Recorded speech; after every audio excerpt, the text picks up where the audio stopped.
हाय दोस्तों, मैं पीयूष वेलकम करता हूं आपका मेरे इस यूट्यूब चैनल पे जिसका नाम है नेटवेव्स इंस्टीट्यूट। तो दोस्तों, आज की इस वीडियो में मैं आपको समझाने वाला हूं, बताने वाला हूं जो पीडीसीए का फर्स्ट सेमेस्टर का पेपर है फंडामेंटल ऑफ मल्टीमीडिया, उसके बारे में। फंडामेंटल ऑफ मल्टीमीडिया के अंदर 5 यूनिट्स आपको दी हुई हैं और इस वाली वीडियो में मैं आपसे पहले वाली यूनिट को डिस्कस करूंगा। तो दोस्तों, पहली वाली यूनिट है बेसिक फंडामेंटल के लिए। बेसिक फंडामेंटल का मतलब होता है कि फंडामेंटल के एलिमेंट्स क्या है, मल्टीमीडिया क्या है, टेक्स्ट एज ए एलिमेंट। इसके अलावा इसमें हम लोग डिस्कस करेंगे फॉन्ट्स के बारे में। तो ये सारी चीज़ें हम यहाँ पे इस वीडियो में डिस्कस करने वाले हैं। दोस्तों, अगर ये वीडियो आपको पसंद आए तो प्लीज़ लाइक, कमेंट और शेयर जरूर कीजिएगा और प्लीज़ चैनल को सब्सक्राइब करना ना भूलिएगा। तो चलिए दोस्तों, मैं आपको लेके चलता हूँ प्रेजेंटेशन की तरफ और वहाँ मैं आपको समझाता हूँ फंडामेंटल ऑफ मल्टीमीडिया के यूनिट नंबर 1 के बारे में।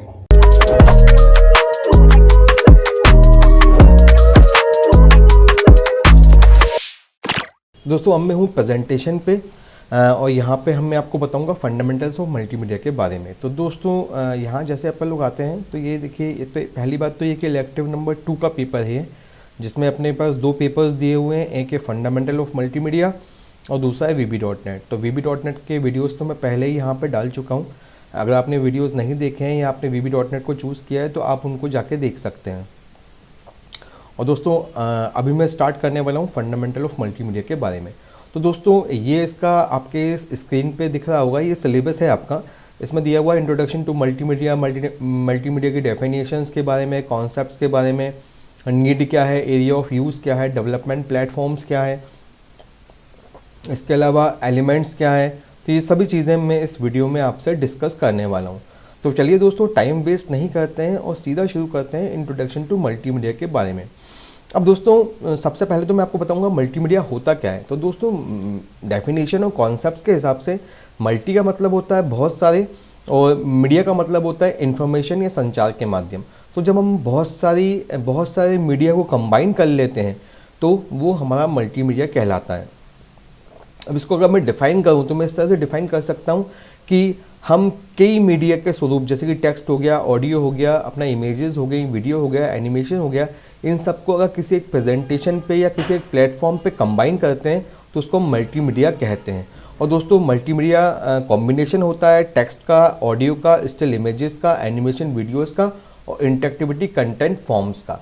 तो ये था मल्टीमीडिया की डेफिनेशन। अब दोस्तों, मैं आता हूँ टाइप्स ऑफ मल्टीमीडिया के बारे में। मल्टीमीडिया कितने टाइप के होते हैं। तो दोस्तों, मल्टीमीडिया को 2 कैटेगरी में डिवाइड किया गया है। पहली कैटेगरी है लीनियर मल्टीमीडिया और दूसरी कैटेगरी है नॉन लीनियर मल्टीमीडिया। तो दोस्तों, लीनियर मल्टीमीडिया का मतलब होता है कि ऐसा मल्टीमीडिया, ऐसा कंटेंट जिसमें कि यूज़र का इंटरेक्शन रिक्वायर्ड नहीं होता। यूज़र का इंटरेक्शन रिक्वायर्ड नहीं होता, इसका मतलब ये होता है जैसे कि मतलब यूज़र कुछ कर नहीं सकता वहाँ पे, सिर्फ उस मीडिया को या उस प्लेटफॉर्म को या जहाँ पे भी आपका कंटेंट हो उसको सिर्फ देख सकता है।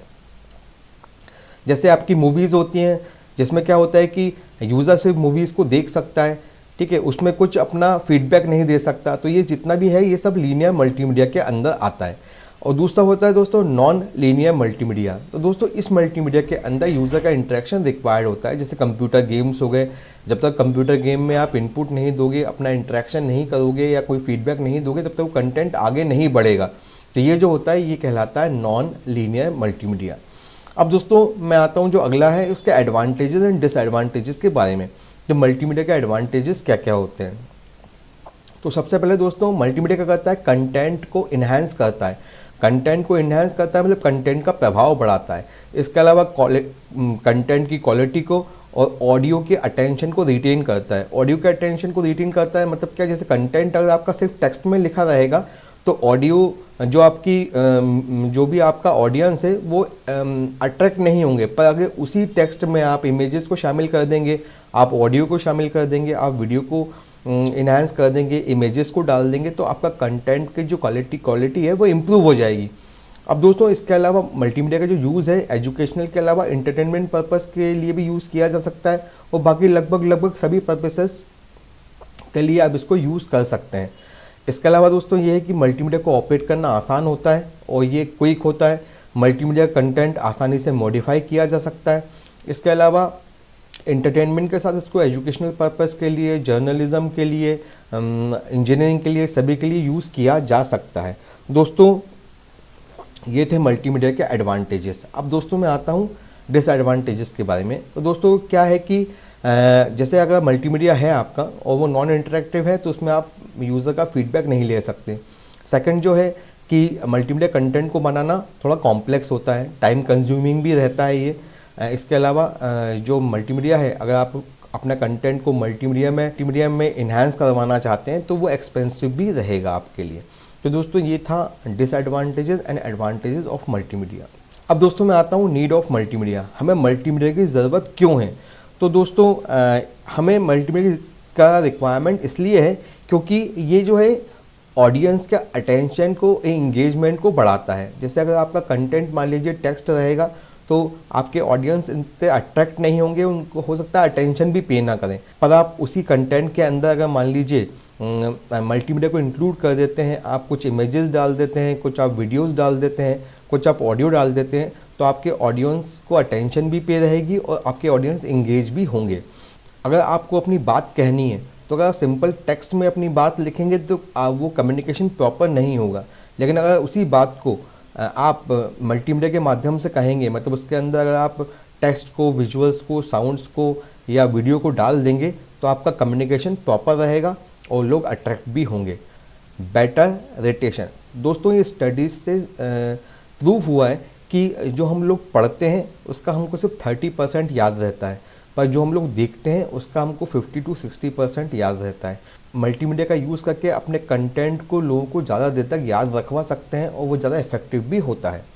दोस्तों अगला जो है वो है एक्सेसिबिलिटी एंड कन्वीनियंस। आजकल जो युग है वो डिजिटल युग है, सब लोगों के हाथ में मोबाइल है और डिफरेंट डिवाइसेस है। तो जो मल्टीमीडिया कंटेंट हम लोग बनाते हैं वो लगभग सभी डिवाइसेस पे चलता है और कभी भी कहीं पे भी यूज़ किया जा सकता है, इसलिए ये बहुत कन्वीनियंस भी होता है।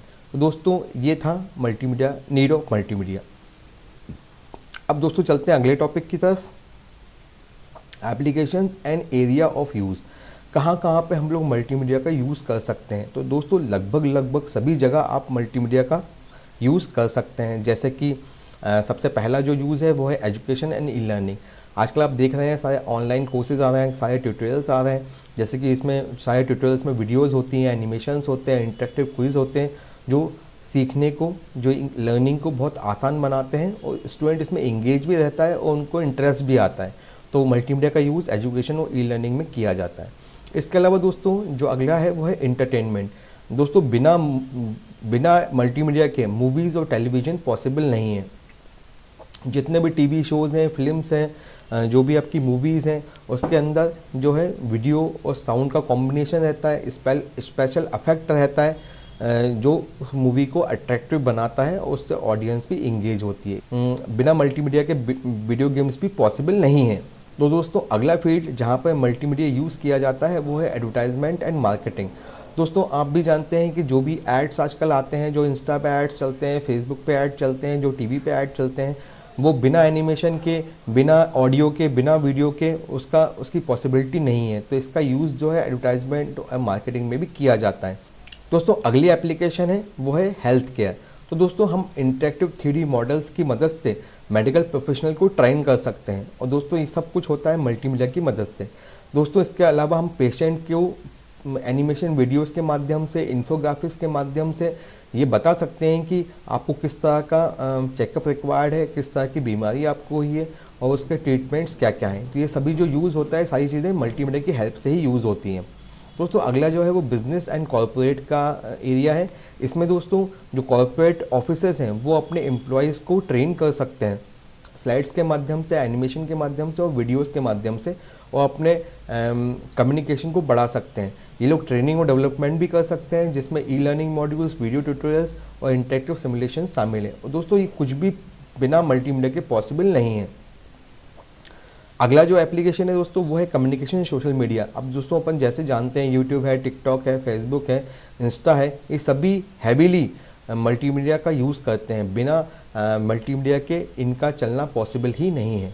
दोस्तों अगला जो एप्लीकेशन है वो है डिज़ाइन एंड डेवलपमेंट। आप वेब बनाते हैं, ऐप बनाते हैं, वेब एप्लीकेशंस बनाते हैं, वेबसाइट्स बनाते हैं, ग्राफिकल डिज़ाइन बनाते हैं, ये सभी जितनी भी हैं ये सारी ही मल्टीमीडिया का यूज़ करती हैं। दोस्तों अगला एंड लास्ट टॉपिक है जर्नलिज्म एंड न्यूज़। दोस्तों जब भी आप जो भी आप न्यूज़ देखते हैं उसमें इंक्लूड होता है ग्राफिक्स, उसमें इंक्लूड होता है वीडियो, उसमें इंक्लूड होता है एनिमेशन।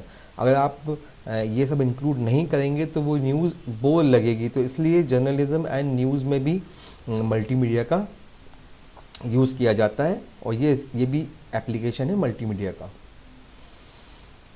और दोस्तों अगला एंड लास्ट टॉपिक है tourism and science and technology. तो दोस्तों जैसे कि हम लोग कहीं टूरिज़्म में कहीं जाने का सोचते हैं तो जो टूर ऑपरेटर्स हैं वो पहले आपको पिक्चर्स सेंड करेंगे, आप पिक्चर्स देख लीजिए, 3D मैप सेंड करेंगे, आप 3D वीडियोस देख लीजिए, 3D मैप्स देख लीजिए, और वहाँ पे आप अपना सब चीज़ें देख के आप अपना बता सकते हैं कि आप यहाँ पे जाना चाहते हैं कि नहीं जाना चाहते। तो ये वर्चुअल टूर के नाम से इसको जाना जाता है। तो जो भी टूर ऑपरेटर्स हैं बड़े बड़े, वो सभी लोग मल्टीमीडिया का यूज़ करते हैं अपने कस्टमर्स को इंगेज करने के लिए, अपने कस्टमर्स को बढ़ाने के लिए। अब दोस्तों जो अगली एप्लीकेशन है वो है साइंस एंड टेक्नोलॉजी। तो दोस्तों साइंटिस्ट और रिसर्चर्स मल्टीमीडिया का यूज़ करते हैं। ये लोग चार्ट्स, ग्राफिक्स, एनिमेशंस का यूज़ करते हैं अपने रिसर्च को समझाने के लिए, अपनी टेक्नोलॉजी को समझाने के लिए। तो दोस्तों वैसे तो बहुत सारे एप्लीकेशंस हैं, लेकिन मैंने यहाँ पर 10 एप्लीकेशंस को लिया था और मैंने आपको बता दिया है। तो चलते हैं अब अगले कंटेंट की तरफ। अब डेवलपमेंट प्लेटफॉर्म्स ऑफ मल्टीमीडिया, आप मल्टीमीडिया को कहाँ कहाँ पे डेवलप कर सकते हैं। तो दोस्तों वैसे तो बहुत सारे प्लेटफॉर्म है जहाँ पे आप मल्टीमीडिया को डेवलप कर सकते हैं, पर यहाँ पे मैंने कुछ कैटेगरीज डिवाइड की हैं। इन कैटेगरीज को आप देख लीजिए। सबसे पहला है टेक्स्ट एंड कंटेंट मैनेजमेंट। दोस्तों टेक्स्ट एंड कंटेंट मैनेजमेंट का मतलब होता है यहाँ पे आप अपने ब्लॉग्स को लिख सकते हैं, आप अपनी वेबसाइट्स को बना सकते हैं, और इनको बनाने के लिए सबसे अच्छा जो प्लेटफॉर्म है वो है वर्डप्रेस और विक्स। ये दोनों ही प्लेटफॉर्म जो है आपको टेक्स्ट और कंटेंट मैनेजमेंट के प्लेटफॉर्म प्रोवाइड करते हैं, और यहाँ पे आप अपने मल्टीमीडिया कंटेंट को बना सकते हैं। दोस्तों अगला जो है वो है image editing and graphic design platform. यहाँ पर आप लोग अपने ग्राफिक्स को डिज़ाइन कर सकते हैं, अपने इमेज को एडिट कर सकते हैं, और अपने कंटेंट को मोर ब्यूटीफाई कर सकते हैं। तो दोस्तों इसमें जो है 3 सॉफ्टवेयर्स मैंने इंक्लूड किए हैं, फोटोशॉप, कैनवा एंड कोरलड्रॉ। ये तीनों ही सॉफ्टवेयर्स जो है इमेज एडिटिंग सॉफ्टवेयर्स हैं और ग्राफिक डिज़ाइन के लिए ये प्लेटफॉर्म प्रदान करते हैं। दोस्तों अगला जो है वो है video editing and production platforms. यहाँ पे आप अपने वीडियोस को प्रोड्यूस कर सकते हैं। तो दोस्तों इसमें जो है एडोब प्रीमियर प्रो एक बहुत इंपॉर्टेंट सॉफ्टवेयर है, दूसरा फाइनल कट प्रो। ये दोनों ही सॉफ्टवेयर जो है वीडियो एडिटिंग के लिए यूज़ किए जाते हैं, और ये अपने कंटेंट को बहुत अट्रैक्टिव बनाते हैं, आपके वीडियोज़ को बहुत इंटरेक्टिव और अट्रैक्टिव बनाते हैं। दोस्तों अगला जो है वो है साउंड एडिटिंग प्लेटफॉर्म। तो दोस्तों बिना साउंड के मल्टीमीडिया कहीं एग्जिस्ट नहीं करता है, इसलिए आपको साउंड को भी एडिट करना पड़ेगा। तो दोस्तों साउंड को एडिट करने के लिए, ऑडियो को एडिट करने के लिए हमारे पास 2 सॉफ्टवेयर्स हैं, एक है एडोब ऑडिशन, एक है ऑडासिटी। ये दोनों ही सॉफ्टवेयर्स साउंड एडिटिंग के लिए यूज़ किए जाते हैं और आपके कंटेंट को बहुत इंटरेक्टिव और अट्रैक्टिव बनाते हैं। दोस्तों अगला जो है वो है animation and motion graphics platform. तो दोस्तों आप जब भी मल्टीमीडिया कंटेंट को डेवलप करते हैं उसमें एनिमेशंस तो होते ही हैं। तो इन एनिमेशंस को डेवलप करने के लिए, बनाने के लिए आप animation and motion graphics platform का यूज़ करेंगे। और जो 2 इंपॉर्टेंट सॉफ्टवेयर इसके अंदर हैं वो है एडोब आफ्टर इफेक्ट और टून बूम। ये दोनों ही सॉफ्टवेयर जो है 2D एनिमेशन और 3D एनिमेशन के लिए यूज़ किए जाते हैं। दोस्तों अगला है web and mobile development platforms. अब दोस्तों आप जानते हैं कि जो भी कंटेंट हम लोग बना रहे हैं वो कंटेंट सभी प्लेटफॉर्म पे सर्व होना है। तो इन सभी प्लेटफॉर्म्स पे सर्व करने के लिए हमको या तो कोई वेब चाहिए, कोई वेबसाइट चाहिए, या कोई ऐप चाहिए जो कि मोबाइल पे इसको सर्व कर सके। तो दोस्तों ये दोनों ही जो सॉफ्टवेयर्स हैं, adobe animate and Android studio, दोनों ही प्लेटफॉर्म जो है, दोनों ही सॉफ्टवेयर्स जो हैं वेबसाइट और मोबाइल डेवलप करने में हमारी हेल्प करते हैं और आपके कंटेंट को बहुत इंटरेक्टिव बनाते हैं। अब दोस्तों जो लास्ट टॉपिक है वो है गेम डेवलपमेंट।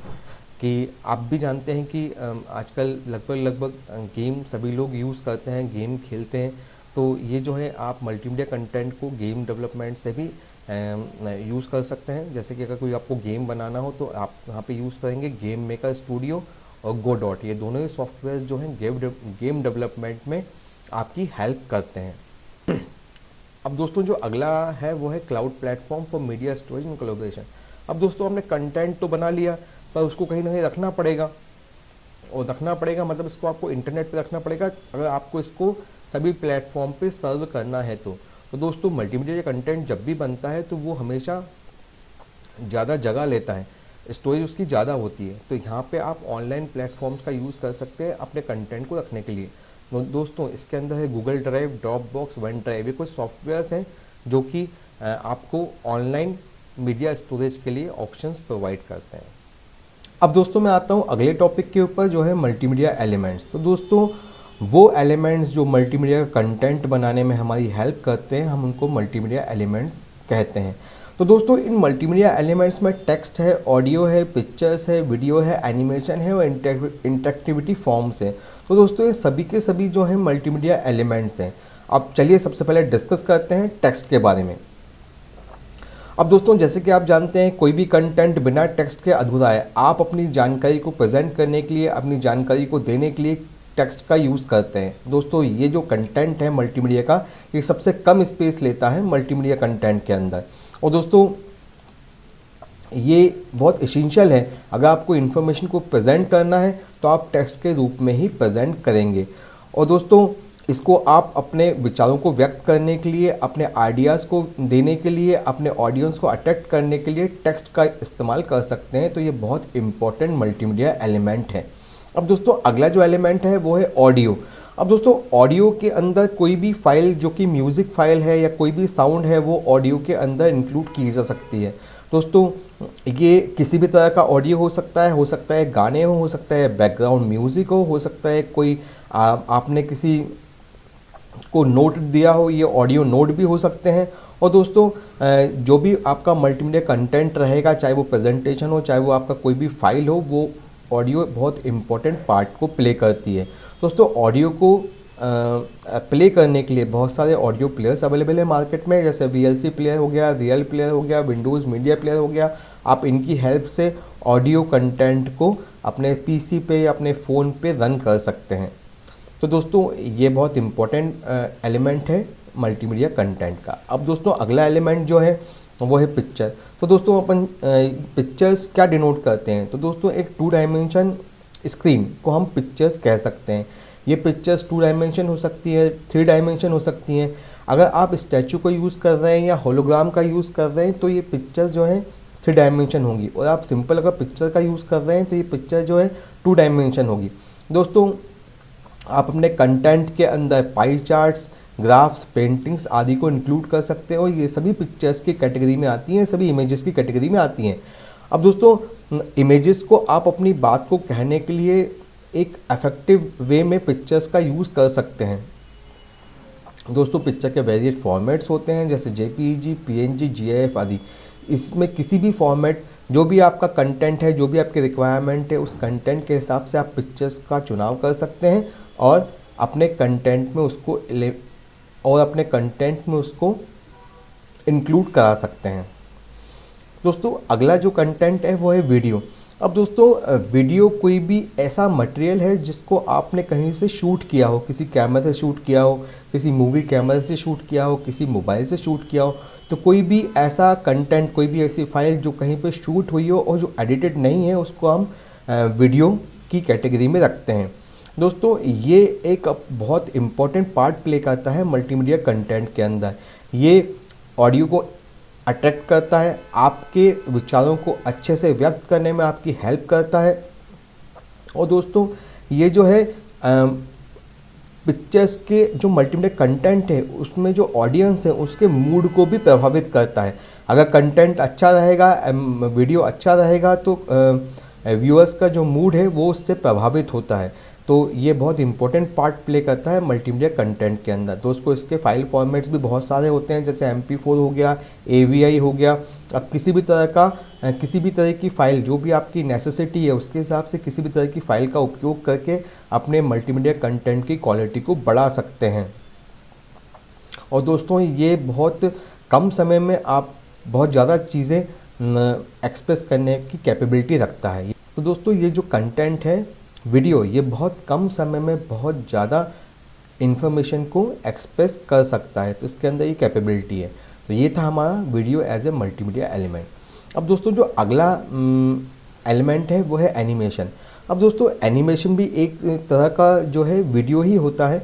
ये एनिमेशंस 2D हो सकते हैं, 3D हो सकते हैं। दोस्तों ये आर्ट वर्क है, ये सीक्वेंस एक्चुअली वीडियो एनिमेशंस में अंतर यही होता है कि वीडियो को तो आप शूट कर लेते हैं कैमरे से या वेब कैम से या किसी मोबाइल कैमरे से या किसी मूवी कैमरे से, पर जो एनिमेशन है वो एक आर्ट वर्क है। ये सीक्वेंस ऑफ इमेजेस है जिसको एक समय में हमारी आंखों के सामने से निकाला जाता है तो आपको चीज़ें मूव होती हुई दिखती हैं। तो एनिमेशंस 2D हो सकते हैं, 3D हो सकते हैं। और दोस्तों जब भी हमारी आंखों के सामने से ये पिक्चर्स हमारी आंखों के सामने से, आर्ट वर्क हमारी आंखों के सामने से निकलता है तो आपको लगता है कि ये सब मूव हो रहा है, पर एक्चुअली ये इल्यूजन है, एक तरह का इल्यूजन है। तो दोस्तों एनिमेशंस का यूज़ करके आप अपने कंटेंट को और प्रभावी ढंग से एक्सप्रेस कर सकते हैं। दोस्तों इसका यूज़ सभी जगह लगभग सभी मल्टीमीडिया कंटेंट में इसका यूज़ किया जाता है। कार्टून्स में मेनली जो कार्टून मूवीज़ बनती हैं, कार्टून्स बनते हैं, उसमें ये बहुत इम्पोर्टेंट पार्ट प्ले करता है। अब दोस्तों हम जो आते हैं वो अगला है हमारा हार्डवेयर एंड सॉफ्टवेयर का रिक्वायरमेंट, कि हमको अगर मल्टीमीडिया कंटेंट को प्ले कराना है तो हम किस तरह के हार्डवेयर का और सॉफ्टवेयर का यूज़ करेंगे। तो दोस्तों सबसे पहली बात तो मैं आपको ये बताना चाहूँगा कि आपको अगर मल्टीमीडिया कंटेंट को बनाना है, उसको प्ले करवाना है, तो आपके पास एक डिसेंट कंप्यूटर होना चाहिए जो कि हाई स्पेसिफिकेशन का होना चाहिए। आपका प्रोसेसर भी अच्छा होना चाहिए, सिस्टम डिवाइसेस भी अच्छे होने चाहिए, मेमोरी स्टोरेज डिवाइसेस भी अच्छे होने चाहिए। और अगर आप कंटेंट के ऊपर काम कर रहे हैं, कंटेंट को बना रहे हैं, तो आपके इनपुट आउटपुट डिवाइसेस भी प्रॉपर होना चाहिए, कम्युनिकेशन डिवाइसेस भी प्रॉपर होना चाहिए। तो इन सभी चीज़ों को मैं यहाँ पर डिस्कस करूँगा। अब दोस्तों सबसे पहले जो बात आती है वो होती है कि क्या क्या होना चाहिए। तो दोस्तों एक नॉर्मल जो कंप्यूटर होता है उसके अंदर माइक्रो प्रोसेसर होता है, मदरबोर्ड होता है, मेमोरी होती है, स्टोरेज डिवाइसेस होते हैं, ये सभी तो होना ही होना चाहिए, क्योंकि बिना माइक्रो प्रोसेसर कोई कंप्यूटर चलता ही नहीं है। इसके अलावा माइक्रो प्रोसेसर को सपोर्ट करने के लिए मदरबोर्ड रिक्वायर्ड होता है। इसके अलावा मेमोरी भी लार्ज होना चाहिए ताकि आप आसानी से उस पर काम कर सको। तो ये सारी चीज़ें एक सिस्टम में होना चाहिए, तब जाके मल्टीमीडिया कंटेंट को आप बना सकते हो, उसको रन करा सकते हो। अब दोस्तों जो मेन कॉन्सेप्ट है, जो मेन चीज़ें हैं ध्यान देने वाली, वो ये हैं कि जो आपका माइक्रो प्रोसेसर है, जिसको हम प्रोसेसर बोलते हैं, वो बिल्कुल कम से कम 5th 6th जनरेशन का हो, जिस पे आप आसानी से मतलब जो कि आसानी से चीज़ों को सपोर्ट कर सके। आपकी रैम ऐसी होनी चाहिए जो आपका मल्टीमीडिया कंटेंट आप बना रहे हैं उसको सपोर्ट कर सके। हार्ड डिस्क जो है आपकी, क्योंकि कंटेंट जो बनता है वो काफ़ी स्पेस लेता है, इसलिए आपकी हार्ड डिस्क भी बड़े स्टोरेज की होना चाहिए। या आपका एसएसडी जो भी है, जो भी आप एसएसडी यूज़ करते हो या आप हार्ड डिस्क यूज़ करते हो, वो आपको बड़े स्टोरेज कैपेसिटी की चाहिए। इसके अलावा दोस्तों आपका मल्टीमीडिया कंटेंट जब तैयार हो जाता है तो उसको आपको कहीं भेजना पड़ता है, तो उसके लिए आपको पेन ड्राइव, सीडी या डीवीडी जो भी चाहिए वो आपका प्रॉपर होना चाहिए, तब जाके आप उसको कहीं पे शेयर कर पाओगे। इसके अलावा दोस्तों जो इनपुट डिवाइसेस हैं वो भी प्रॉपर होना चाहिए, क्योंकि अगर इनपुट डिवाइस प्रॉपर नहीं होंगे तो आपको काम करने में परेशानी होगी और ये बहुत टाइम कंज्यूमिंग रहेगा। तो कीबोर्ड जो है वो सॉफ्ट कीज़ का होना चाहिए, माउस गुड क्वालिटी का होना चाहिए, माइक्रोफोन जो है वो ऐसा होना चाहिए जो हमिंग रिकॉर्ड ना करे, क्वालिटी अच्छी हो, ठीक है, डिस्टर्बेंस रिमूव कर सके। इसके अलावा जो डिजिटल कैमरा है वो भी अच्छा रेजोल्यूशन का होना चाहिए। तो ये सारी चीज़ें जो है एक इनपुट डिवाइसेस के अंदर चाहिए, जो भी हम मल्टीमीडिया कंटेंट को जब हम बनाते हैं तब। इसके अलावा दोस्तों आउटपुट डिवाइस, जब मल्टीमीडिया कंटेंट बन जाता है तो उसका आउटपुट भी बहुत इम्पैक्ट प्ले करता है, बहुत इंपॉर्टेंट पार्ट प्ले करता है। जैसे मॉनिटर का अच्छा होगा तो कंटेंट अच्छा दिखेगा, स्पीकर का अच्छी क्वालिटी के होंगे तो अच्छी साउंड आएगी, तो वो ऑडियंस को अट्रैक्ट करने के काम आती है। अगर आपको कुछ चीज़, आपने कोई मल्टीमीडिया कंटेंट बनाया है, उसका अगर आपको प्रिंट लेना है तो प्रिंटर भी डीप रेजोल्यूशन वाला होना चाहिए। इसके अलावा अगर प्रोजेक्टर आप यूज़ कर रहे हो कंटेंट के लिए तो प्रोजेक्टर भी अच्छी क्वालिटी का, बेस्ट कलर्स वाला होना चाहिए, ताकि आप अपने कंटेंट को अच्छे से दिखा सको। तो दोस्तों ये थे मेरे हार्डवेयर डिवाइसेस। अब दोस्तों अगला जो है वो है कम्युनिकेशन डिवाइस। जैसे आपका कंटेंट बन गया, अगर आपको उसको कहीं पे भेजना है, किसी के साथ शेयर करना है, तो दोस्तों आपका जो मॉडेम होना चाहिए वो हाई क्वालिटी का होना चाहिए, आपका जो इंटरनेट कनेक्शन है वो भी हाई क्वालिटी का होना चाहिए, ठीक है। इसके अलावा जो वीडियो कैप्चर कार्ड है, एक्चुअली होता क्या है, जब हम मूवीज़ पे काम करते हैं, मल्टीमीडिया कंटेंट पे काम करते हैं, तो हमको वीडियो कार्ड, ऑडियो कार्ड, ये सभी चीज़ें रिक्वायर्ड होती हैं। तो वीडियो कैप्चर कार्ड भी एक तरह का कार्ड होता है। तो ये कार्ड अगर अच्छी क्वालिटी का रहेगा तो वीडियो अच्छे से कैप्चर हो पाएगी। साउंड कार्ड अगर अच्छा रहेगा तो साउंड का जो साउंड की क्वालिटी है वो बढ़ जाएगी। इसके अलावा वीडियो कार्ड अगर अच्छी कंपनी का है, अच्छे रेजोल्यूशन का है, तो आपकी वीडियो की क्वालिटी भी इम्प्रूव होती है। तो ये सभी चीज़ें जब इम्प्रूव होंगी तो कंटेंट ऑटोमेटिक आपका इम्प्रूव हो जाएगा और आपका मल्टीमीडिया कंटेंट बहुत अट्रैक्टिव और इन्हांसिंग दिखेगा। तो दोस्तों ये थे मेरे हार्डवेयर डिवाइसेस। अब दोस्तों मैं आता हूँ मल्टीमीडिया को डिज़ाइन करने के लिए जो सॉफ्टवेयर्स यूज़ किए जाते हैं उसके बारे में। अब दोस्तों देखिए जैसे कि क्या है, मैंने अभी डिस्कस किया आपसे मल्टीमीडिया एलिमेंट्स के बारे में, जिसमें टेक्स्ट था, ऑडियो था, वीडियो था और अपना एनिमेशंस था। तो दोस्तों ये सभी कंटेंट अलग अलग हैं। तो इन कंटेंट को तैयार करने के लिए हमको सॉफ्टवेयर्स भी अलग अलग रिक्वायर्ड होते हैं। जैसे अगर आपको टेक्स्ट का कंटेंट लेना है तो आप किसी टेक्स्ट एडिटिंग सॉफ्टवेयर का यूज़ करेंगे। अगर आपको कोई पेंटिंग बनानी है तो आप पेंटिंग और ड्राइंग टूल का यूज़ करेंगे। अगर आपको कोई एनिमेशन देना है जो कि 3D मॉडल पे है, जो 3D एनिमेशंस लेना है या 2D एनिमेशंस लेना है, तो आप 3D मॉडलिंग और एनिमेशन का टूल यूज़ करेंगे। कोई इमेज अगर आपके पास है उसको आपको एडिट करना है तो आप इमेज एडिटिंग टूल का यूज़ करेंगे। कोई अगर ऑडियो आपके पास है उसको क्लियर करने के लिए, उसको प्रॉपर करने के लिए, उसको इंक्लूड करने के लिए आप साउंड एडिटिंग टूल्स का यूज़ करेंगे। इसके अलावा दोस्तों कोई वीडियो अगर आपने शूट किया है उसको आपको सही करना है या उसको आपको इंक्लूड करना है तो आप animation video and digital movie tools का यूज़ करेंगे। तो ये कुछ 6 जो हैं हमारे पास 6 टाइप के सॉफ्टवेयर्स हैं जिनका यूज़ करके आप अपना मल्टीमीडिया कंटेंट यहाँ पे बना सकते हैं। तो सबसे पहले दोस्तों यहाँ पे जो है वर्ड प्रोसेसर है, जो कि आपका टेक्स्ट एडिटिंग टूल है। इसमें आप अपना जो भी टेक्स्ट है वो आप यूज़ कर सकते हैं। तो वर्ड प्रोसेसर बहुत सारे होते हैं, जैसे कि MS ऑफिस हो गया, वर्ड परफेक्ट हो गया, ओपन ऑफिस हो गया, AB वर्ड हो गया। आप किसी भी तरह का वर्ड एडिटर यूज़ करके अपने टेक्स्ट कंटेंट को यहाँ पे मॉडिफाई कर सकते हैं, उसको इन्हांस कर सकते हैं। सेकंड दोस्तों जो है वो ग्राफिकल पैकेज है। ग्राफिक्स पैकेज में आप अपनी पिक्चर्स को यहाँ पे इन्हांस कर सकते हैं। जो आपने पिक्चर्स लिए, जो इमेजेस आपने लिए हैं, उनको आप यहाँ पे इन्हांस कर सकते हैं। तो दोस्तों पिक्चर्स को इन्हांस करने के लिए आप फोटोशॉप का यूज़ करेंगे, इलस्ट्रेटर का यूज़ करेंगे, पेंट शॉप प्रो का यूज़ करेंगे, MS पेंट का भी यूज़ किया जा सकता है। तो ये आपके ग्राफिकल पैकेजेस हैं, इमेज एडिटिंग सॉफ्टवेयर्स हैं। दोस्तों जो अगला है वो है ऑडियो सॉफ्टवेयर पैकेजेस। अब दोस्तों यहाँ पे जैसे आपका मल्टीमीडिया कंटेंट है उसमें आपने ऑडियो को इंक्लूड किया है। तो दोस्तों ऑडियो को सही करने के लिए, ऑडियो को इन्हांस करने के लिए, उसके वेरिएशंस को ख़त्म करने के लिए आप ऑडियो सॉफ्टवेयर पैकेजेस का यूज़ करेंगे। तो दोस्तों कुछ ऑडियो सॉफ्टवेयर पैकेजेस मैंने यहाँ पे लिए हुए हैं, जैसे ऑडासिटी हो गया, गोल्ड वेव हो गया, पावर साउंड एडिटर हो गया। ये सभी हमारे साउंड एडिटिंग सॉफ्टवेयर्स हैं, इनसे आप अपनी साउंड को एडिट कर सकते हैं। अब दोस्तों अगला जो है वो वीडियो सॉफ्टवेयर पैकेजेस है। अब दोस्तों कंटेंट तो रहेगा वीडियो के अंदर ही, तो आपको वीडियो को इन्हांस करना पड़ेगा। तो दोस्तों ये जो सॉफ्टवेयर्स हैं ये वीडियो की क्वालिटी को इन्हांस करने में आपकी हेल्प करते हैं।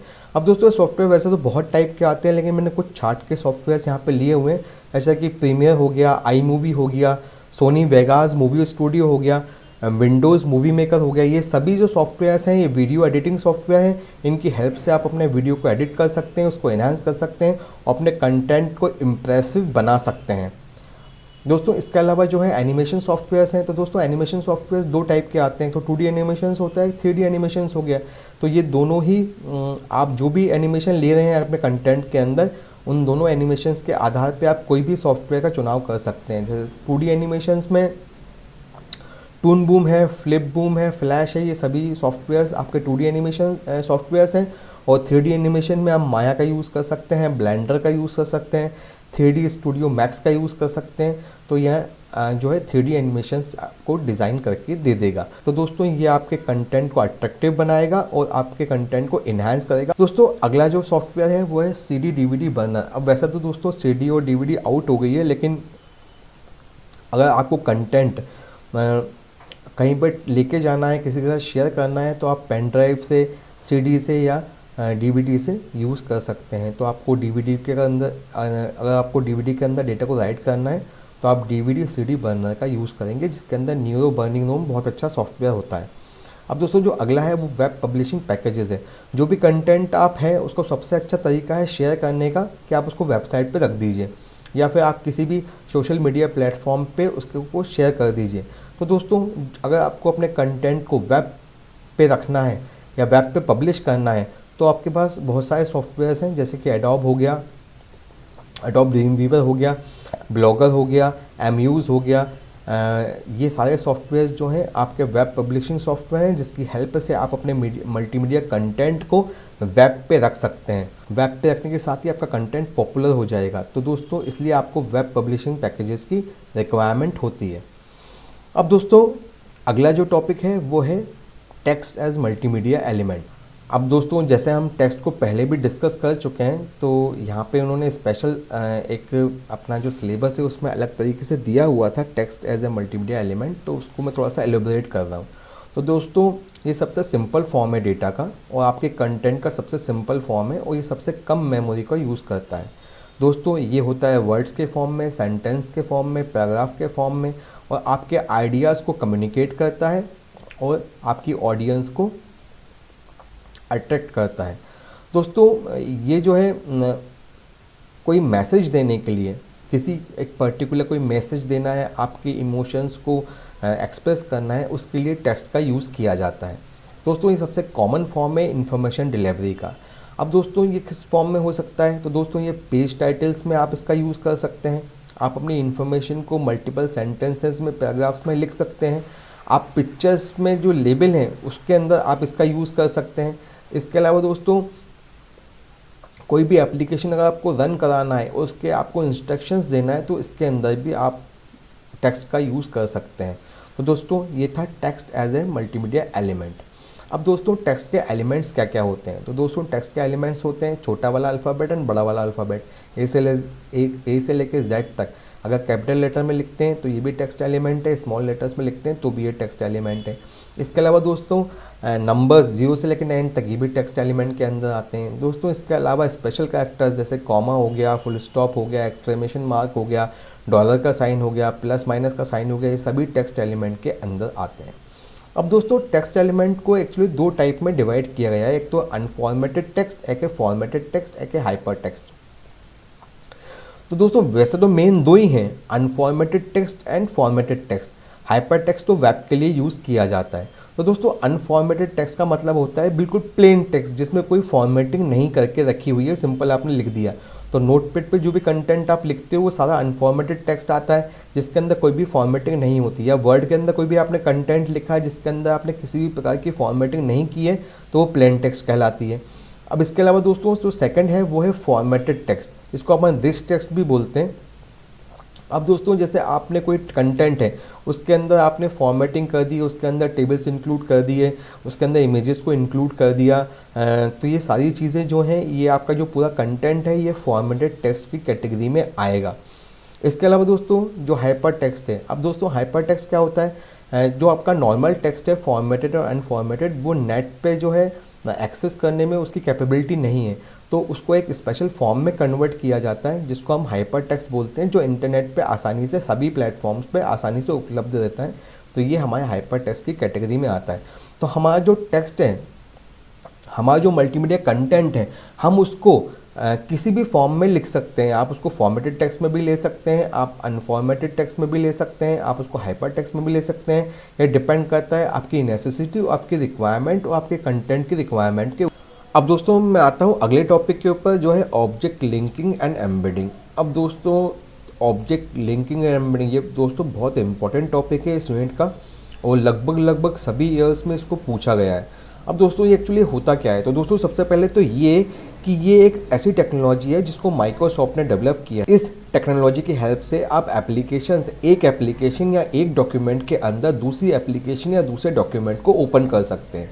तो दोस्तों इसमें होता ये है कि अगर जैसे मान लीजिए आपके पास कोई एक डॉक्यूमेंट है जो आपने वर्ड में बनाया हुआ है, और आप चाहते हैं कि उस वर्ड की फाइल के अंदर मैं एक्सेल के चार्ट को रख दूँ, किसी दूसरे फाइल के एक्सेल के चार्ट को रख दूं, या दूसरा ऑडियो रख दूं, या दूसरा कहीं पे जो बना हुआ वीडियो है वो उसके अंदर रख दूं, तो दोस्तों ये जो होगा ये होगा ओला से, तो ऑब्जेक्ट लिंकिंग एंड एम्बेडिंग से। तो दोस्तों इसमें क्या होता है, एक तरह के ऑब्जेक्ट, एक तरह के डॉक्यूमेंट या एक तरह के एप्लीकेशंस के अंदर अब विभिन्न तरह के एप्लीकेशन, दूसरे विभिन्न तरह के एप्लीकेशंस को और डॉक्यूमेंट्स को इसमें लिंक करा सकते हैं या एम्बेड करा सकते हैं।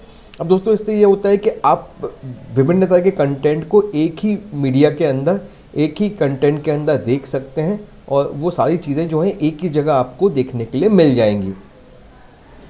अब दोस्तों ये काम करती है दो टेक्निक से, एक तो होती है ऑब्जेक्ट लिंकिंग, दूसरी होती है ऑब्जेक्ट एम्बेडिंग। अब दोस्तों लिंकिंग के अंदर क्या होता है कि वहाँ पे जो भी आप कंटेंट, जैसे मान लीजिए एक आपकी वर्ड की फाइल है और उसको आप किसी एक्सेल मतलब वर्ड की फाइल है और वहाँ पे कोई आप चार्ट लेना चाहते हो, तो चार्ट को दो तरीके से लिया जा सकता है। एक तो या तो उसको उस चार्ट को आप इम्बेड कर दें या लिंक कर दें। अगर आप मान लीजिए एक्सेल के उस चार्ट को लिंक करते हो तो क्या होगा, जब भी आप उस एक्सेल के चार्ट को, जो ओरिजिनल फाइल है उसको अगर आप अपडेट करते हो तो ऑटोमेटिक यहाँ पे जो है वर्ड की फाइल के अंदर वो चार्ट जो है अपडेट हो जाएगा। तो ये तो रहा ऑब्जेक्ट की लिंकिंग। लेकिन दोस्तों इसमें ये होता है कि आपका जो जिस फाइल से आपने उसको लिंक किया है वो जो उसकी लोकेशन चेंज नहीं होना चाहिए। अगर लोकेशन चेंज होती है तो वो लिंक कहीं ना कहीं टूट जाएगी और आप उसको देख नहीं पाएंगे। अब दूसरा है इम्बेड करना। तो दोस्तों इम्बेड करने में ये बेनिफिट है कि जो आपका जो जो चार्ट है एक्सेल का, जो एक्सेल का चार्ट है जिसको वर्ड की फाइल में आपने इम्बेड किया है वो वहीं पे आ जाएगा। मतलब आपको उसके लिंक की रिक्वायरमेंट नहीं है। अगर ओरिजिनल फाइल मान लीजिए डिलीट हो भी जाती है या कहीं उसकी लोकेशन मिसप्लेस हो जाती है तो भी आपका कंटेंट आपकी वर्ड की फाइल के अंदर रहेगा, वो चार्ट आपकी वर्ड की फाइल के अंदर रहेगा। पर इसमें यह दिक्कत है कि वो कभी भी अपडेट, अगर आप ओरिजिनल फाइल को अपडेट करते हैं तो वो कभी भी आपके जो वर्ड के अंदर एक्सेल है का जो चार्ट दिया है वो कभी भी अपडेट नहीं होगा। तो दोस्तों ये था लिंकिंग और एम्बेडिंग का अंतर। अब दोस्तों आते हैं इसका एडवांटेजेस के ऊपर। तो दोस्तों सबसे पहला एडवांटेज तो है इंटीग्रेशन, मतलब कि आप बहुत सारे एप्लीकेशंस को कंबाइन करके एक जगह एक ही डाटा के अंदर रख सकते हैं। दोस्तों अगला है रीयूजेबिलिटी, मतलब आप एक ही बार डॉक्यूमेंट बनाइए, उसको जहाँ भी यूज़ करना चाहें वहाँ उसको रीयूज़ कर लीजिए बाय ओले। Object linking and embedding. दोस्तों अगला है कंसिस्टेंसी। जब आप ओले का यूज़ करते हैं तो आपके ऑब्जेक्ट्स लिंक हो जाते हैं, तो आप जब भी मेन फाइल में अपडेट करेंगे तो वो ऑटोमेटिक सभी जगह जहाँ जहाँ आपने उसके इम्बेड किया है, जहाँ जहाँ पे आपने उसको लिंक दिया है वहाँ ऑटोमेटिक अपडेट हो जाएगा। दोस्तों अगला है कोलेबोरेशन। अब दोस्तों इससे फ़ायदा ये है ओले से कि जैसे आपने मान लीजिए कोई आपका कंटेंट है तो ओरिजिनल कंटेंट को आपको डिस्टर्ब नहीं करना है।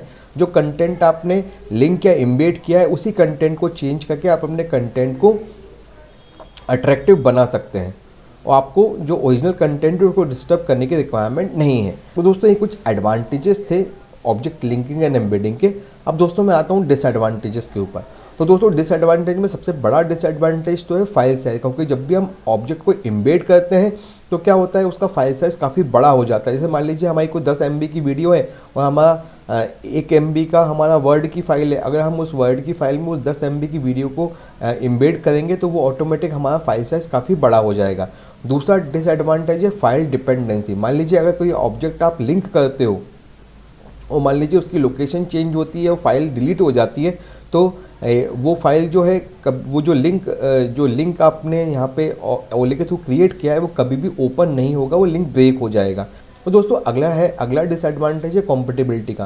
तो दोस्तों जिस ओरिजिनल फाइल के अंदर आप ओले को यूज़ करना चाहते हैं, ऑब्जेक्ट लिंक या इम्बेड करना चाहते हैं, वो जो है जिस फाइल से आप करना चाहते हैं वो उसके कॉम्पेटिबल होना चाहिए। जैसे मान लीजिए वर्ड की फाइल है और वर्ड की फाइल के अंदर आप एक्सेल की फाइल को इम्बेड करना चाहते हैं या लिंक करना चाहते हैं, तो जब तक वर्ड नहीं चाहेगा, अगर वर्ड के अंदर एक्सेल की कॉम्पेटिबिलिटी है तो वो तो ऑटोमेटिक कॉम्पेटिबल हो जाएगी और लिंक भी हो जाएगी, इम्बेड भी हो जाएगी। पर मान लीजिए अगर वर्ड के अंदर वो फाइल कॉम्पेटिबल नहीं है तो वो ना तो लिंक होगी ना वो इम्बेड होगी। तो कॉम्पेटिबिलिटी का बहुत बड़ा इशू है।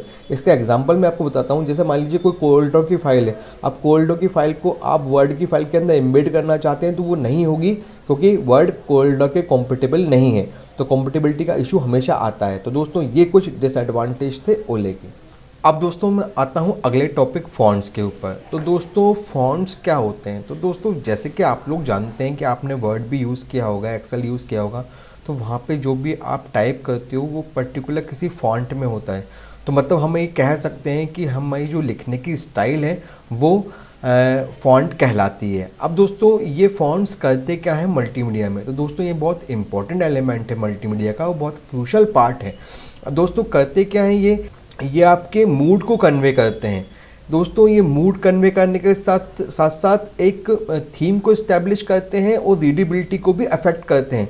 जितना अच्छा लिखा होगा, जितना अच्छा लिखा होगा उतना अच्छा जो है इफेक्ट ऑडियंस के ऊपर आएगा और उतनी ही अटेंशन ग्रैब करने में ये जो अटेंशन को ग्रैब करने में ये बहुत इंपॉर्टेंट पार्ट को प्ले करते हैं। अब दोस्तों वैसे तो बहुत टाइप के फॉन्ट्स होते हैं और इसको बहुत सारी कैटेगरी में डिवाइड किया गया है, पर मैंने यहाँ पे कुछ कैटेगरीज को लिया हुआ है जो आपके लिए हेल्पफुल रहेंगी।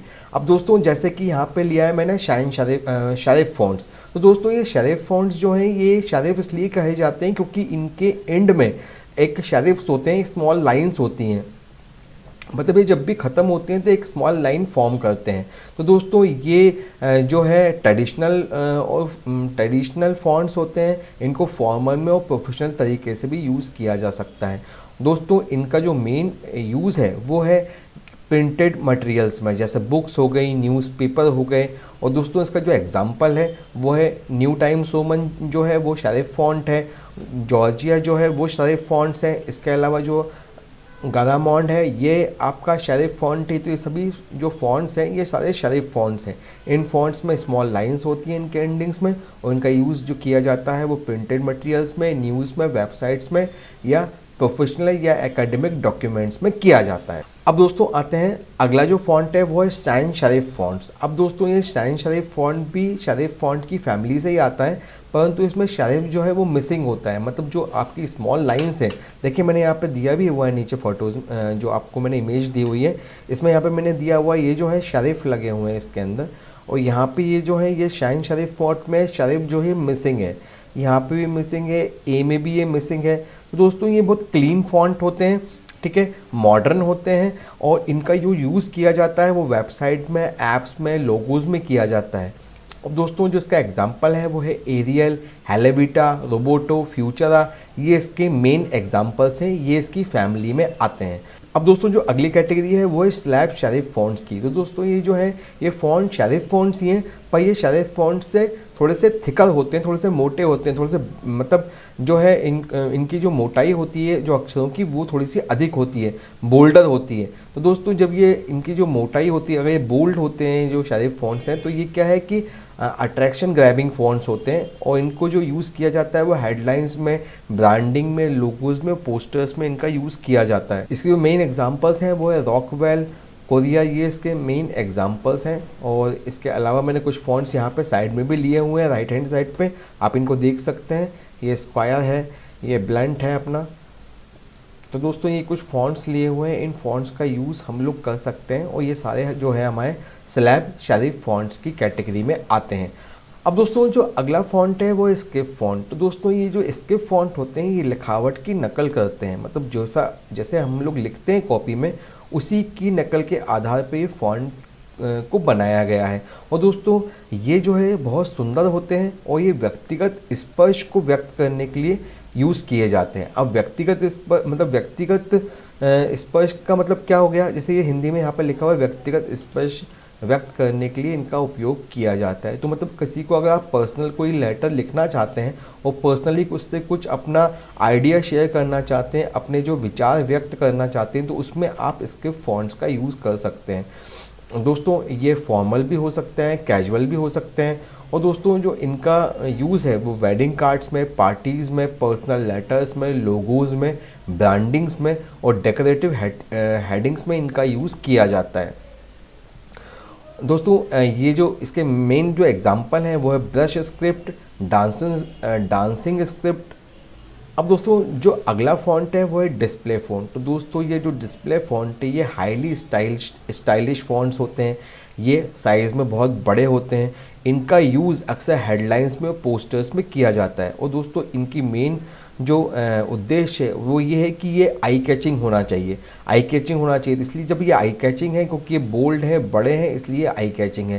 तो दोस्तों इसका जो एग्जांपल है वो है इम्पैक्ट, लोबस्टर, प्लेफेयर, इसके कुछ एग्जांपल्स हैं। और दोस्तों इनका यूज़ मेनली किया जाता है हेडलाइंस में, पोस्टर्स में और क्रिएटिव या आर्टिस्टिक प्रोजेक्ट्स में इसका यूज़ किया जाता है। कुछ फॉन्ट्स के यहाँ पे एग्जांपल मैंने साइड में दिए हुए हैं, आप इनको भी देख सकते हैं, जैसे ब्यूटीफुल हो गया, फ्रीक हो गया, ये सभी जो है हमारे डिस्प्ले फॉन्ट्स हैं। अब दोस्तों जो अगला फॉन्ट है वो है मोनोस्पेस्ड फॉन्ट्स। दोस्तों ये जो फॉन्ट होते हैं ये टाइपराइटर टाइप फ़ॉन्ट्स होते हैं। जैसे पुराने ज़माने में जो टाइपराइटर चलता था उस टाइप के फ़ॉन्ट्स ये होते हैं, और इसमें हर कैरेक्टर के बीच में एक सेम अमाउंट ऑफ स्पेस होता है। मतलब आप कैरेक्टर के बीच में जो स्पेस है वो आगे पीछे नहीं हो सकता, बिल्कुल सेम अमाउंट ऑफ स्पेस रहता है ये। और दोस्तों इनका जो यूज़ है वो प्रोग्रामिंग में, कोडिंग में, टेक्निकल डॉक्यूमेंट में इनका यूज़ किया जाता है। तो दोस्तों ये कुछ फ़ॉन्ट्स मैंने यहाँ पे उसका एग्जांपल दिया हुआ है यहाँ पे साइड में आपको, आप देख लीजिए। अमेरिकन टाइपराइटर है, कोरियर है, ये कुछ फ़ॉन्ट्स जो हैं वो ये मोनोस्पेस्ड फ़ॉन्ट्स हैं। अब दोस्तों जो अगला फ़ॉन्ट है ये हैंड रिटन फ़ॉन्ट्स है। तो दोस्तों ये जो है ये आर्टिस्टिक हैंड राइटिंग के लिए यूज़ किया जाता है, और दोस्तों ये बहुत एलिगेंट लगता है और ये परफेक्ट होता है किसी को, जैसे किसी को इनफॉर्मल लेटर भेजना है, किसी को पर्सनल फील कराना है, तो आप इन फ़ॉन्ट्स का यूज़ कर सकते हैं। दोस्तों इसका यूज़ जो है ग्रीटिंग कार्ड्स में, इनफॉर्मल ब्रांडिंग में और पर्सनल ब्लॉग्स में किया जाता है। दोस्तों इसका जो एग्जांपल है वो पेस्टिक हैंड, लोबिस्टा, इसके कुछ एग्जांपल्स हैं फ़ॉन्ट्स के। दोस्तों जो अगला फ़ॉन्ट है वो है मॉडर्न फ़ॉन्ट। अब दोस्तों जैसे आज के टाइम पे जो है वो इंस्टाग्राम है, फेसबुक है, यहाँ पे हमको अपना कंटेंट डालना है, तो हमको कोई ऐसा फ़ॉन्ट यूज़ करना पड़ेगा जो मॉडर्न टाइप का हो, जो आई कैचिंग भी हो, जो प्रॉपर लगे भी, जिसका यूज़ जो है डिजिटल फॉर्मेट में किया जा सके। तो दोस्तों ये जो है मॉडर्न फ़ॉन्ट्स, ये जो है इनमें क्लीन लाइंस होती हैं, ये ज्योमेट्रिकल शेप्स के होते हैं, इसमें शेरिफ नहीं होता है, और ये जो है बिल्कुल सिंपल और मॉडर्न होते हैं, उनकी फंक्शनलिटी काफ़ी ज़्यादा होती है, ये आई कैचिंग भी होते हैं। तो दोस्तों इनका जो यूज़ किया जाता है वो किया जाता है वेबसाइट्स में, कॉर्पोरेट ब्रांडिंग में और क्लीन और मिनिमलिस्टिक डिज़ाइंस के अंदर।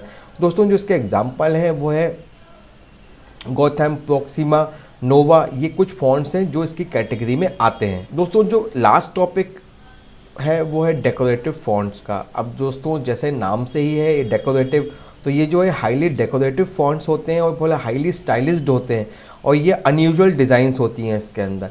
इनका जो यूज़ किया जाता है वो इवेंट इनविटेशन में, थीम्स में, क्रिएटिव एडवर्टाइजमेंट में इन फ़ॉन्ट्स का यूज़ किया जाता है। और दोस्तों इसके जो एग्जांपल्स हैं वो है रॉक सॉल्ट, चॉक डस्ट है, इसके कुछ एग्जांपल्स हैं। और यहाँ पे दोस्तों मैंने कुछ फ़ॉन्ट्स यहाँ पे डेकोरेटिव लिए हुए हैं, ये देखिए ये फ़ॉन्ट्स इस टाइप के दिखते हैं आपको, और ये बहुत डेकोरेटिव होते हैं, बहुत स्टाइलिश लगते हैं और बहुत अट्रैक्टिव भी होते हैं। तो चलिए दोस्तों अब मैं आता हूँ लास्ट टॉपिक के ऊपर, how to choose the right font, किस तरह से हम फ़ॉन्ट का चुनाव करेंगे। तो दोस्तों सबसे पहली बात तो ये है कि आपको आपका मैसेज देखना पड़ेगा, जो मैसेज आप देना चाहते हैं वो फॉर्मल है, इनफॉर्मल है, कैजुअल है, प्रोफेशनल है या फ़नी है। जो मैसेज आप देना चाहते हैं उस मैसेज के हिसाब से आप जो है फ़ॉन्ट का चुनाव करेंगे। अब दोस्तों अगला जो है वो है कॉन्टेक्स्ट। अब दोस्तों आपको ये देखना पड़ेगा कि जो भी आपका कंटेंट है वो कहाँ पे पब्लिश होगा। अगर वो डिजिटल मीडिया पे पब्लिश होगा तो वो आसानी से रीडेबल होना चाहिए ऑन स्क्रीन्स के ऊपर। अगर वो प्रिंट होगा तो वो आसानी से प्रिंटेड मटेरियल के ऊपर रीडेबल होना चाहिए। तो आपको अपने कंटेक्स्ट को देखते हुए फ़ॉन्ट का चुनाव करना पड़ेगा। अब दोस्तों जो अगला है वो है ब्रांडिंग। अगर दोस्तों आप किसी पर्टिकुलर प्रोडक्ट की ब्रांडिंग कर रहे हैं तो आपको कंसिस्टेंट रहना पड़ेगा फ़ॉन्ट के चुनाव में। मतलब आप जो है एक ही फ़ॉन्ट को चूज़ करेंगे और वही फ़ॉन्ट हर बार यूज़ करेंगे, तभी वो आपका ब्रांड बन पाएगा।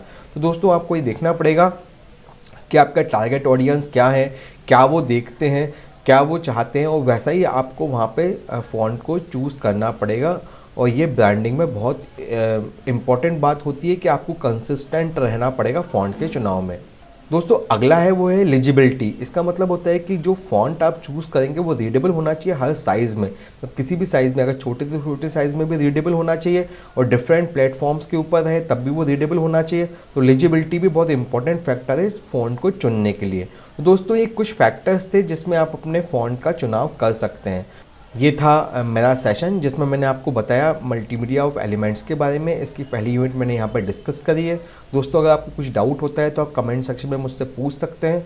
और दोस्तों अगर ये वीडियो आपको अच्छी लगी हो तो प्लीज़ लाइक, कमेंट और शेयर ज़रूर कीजिएगा, और चैनल को सब्सक्राइब करना ना भूलिएगा। तो चलिए दोस्तों मिलते हैं आपसे अगली वीडियो में। जब तक वंदे मातरम, जय हिंद।